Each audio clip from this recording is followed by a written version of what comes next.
From high atop Healthcare Hill in Central Maryland, this is BSN Headline News. Today's top story is February is Black History Month. So we ask, how did Black History Month get its start and who were its key players? Well, the tradition of Black History Month goes back to the beginning of the 20th century. In 1926, legendary historian and educator Carter G. Woodson founded Negro History Week. Mr. Woodson chose February because it coincided with the birthdays of two men who fought for the freedom of American slaves, Abraham Lincoln and Frederick Douglas. Then in 1976, Negro History Week was expanded to Black History Month. Since then, Black History Month has offered an opportunity to study, reflect on, and redefine our ongoing legacy of American history. Today, we want to highlight one of those who inspired Black History Month, Frederick Douglass. Did you know that Frederick Douglass was born in a slave cabin in February 1818 near Easton, Maryland? He was separated from his mother when he was only a few weeks old to be raised by his grandparents. When he was 6, he was left at the plantation of his master. He started to learn to read shortly after that, thanks to his mistress, who taught him the alphabet. But since it was unlawful to teach slaves how to read, he took it upon himself to learn. At age 12, he purchased a copy of the Columbia Orator, a popular schoolbook of the time, which helped him gain an understanding and appreciation of the power of the spoken and written word. At age 20, he escaped from slavery by impersonating a sailor. Frederick Douglass was a lecturer for the Massachusetts Anti-Slavery Society, a newspaper publisher, worked for women's suffrage, became a trusted advisor to Abraham Lincoln, a United States Marshal, Recorder of Deeds, and Minister General to the Republic of Haiti. He died on February 20th, 1895 at his home in Anacostia, Washington, D.C. Frederick Douglass sought to embody 3 keys for success in life: believe in yourself, take advantage of every opportunity, and use the power of spoken and written language to effect positive change for yourself and society. Frederick Douglass, a big part of Black History Month. In other news, work-life balance. Bon Secours works hard to help employees keep their work-life balance, and it shows. Bon Secours Health System, Inc. recently received the Work-Life Innovative Excellence Award from the Alliance for Work-Life Progress, or AWLP. Alliance for Work-Life Progress is part of World at Work. World at Work is a nonprofit human resources association for professionals and organizations focused on compensation, benefits, work-life effectiveness, and total rewards, strategies to attract, motivate, and retain an engaged and productive workforce. Established in 1996, the Work-Life Innovative Excellence Award is the highest honor bestowed by AWLP.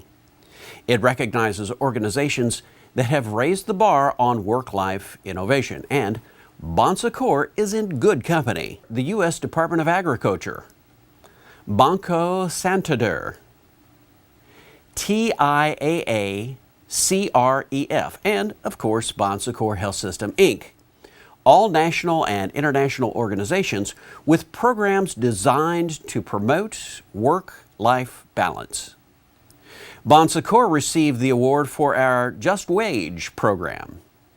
According to the AWLP website, the Bon Secours Health System, Inc. defines its Just Wage program as a salary that is sufficient to enable individuals to support themselves and their families. The company's minimum wage is currently about 26% higher than the legislated minimum wage. But just wage is about more than the hourly rate they pay employees. It has become intertwined with the company's culture. It provides key support for lower wage earners and their families. The program started in 2006, and Bon Secours has added elements as needed to keep the program fresh, helpful, and relevant. To read the complete story, go to the Alliance for Work-Life Progress website at www.awlp.org, then click Awards, then Work-Life Innovative Excellence. Bon Secours is a great place to work. Just ask the Alliance for Work-Life Progress. Finally, when you hear people talking about work-life balance, one of the biggest challenges is balancing work life with family life. And it becomes even more of a challenge for many families whose first language is other than English. Why? Because with English as a second language, many immigrant parents find themselves isolated from mainstream society. Isolation can develop into frustration and depression and the potential for child abuse. Bon Secours Mary Immaculate Hospital recognized this challenge and developed their family-focused program.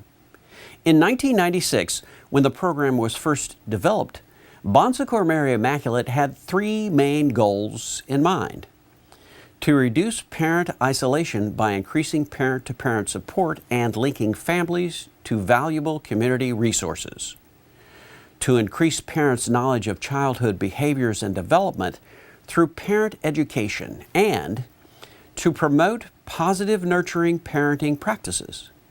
According to Dolores Green Price, Family Focus Program Manager, we implemented this program to prevent child abuse and neglect by offering parent-child education classes from birth through teenage years. It has grown to include a variety of evidence-based classes, including an interactive learning group for parents and children ages birth through 4, an Owls Pals preschool learning program for children ages 2.5 to 4, and parent support groups like Circle of Parents. The Family Focus program also offers English as a second language classes to emphasize 4 different aspects of language learning: listening, speaking, reading, and writing. Plans are in place to assist in GED diplomas and U.S. citizenship classes. But according to many of the students, the key difference to other community programs is the family focus. Bon Secours Mary Immaculate's Family Focus program was recently featured in Catholic Health World's February 1 edition. Check it out for the complete story on how Bon Secours links English literacy and parenting skills to work-life balance. Well, that's it for this week. Stay tuned to this portal for future up-to-the-minute information on these and other stories on BSN Headline News. I'm Dave Schlachter. Thanks for joining us. BSN Headline News is a production of Bon Secours Productions and is solely responsible for its content.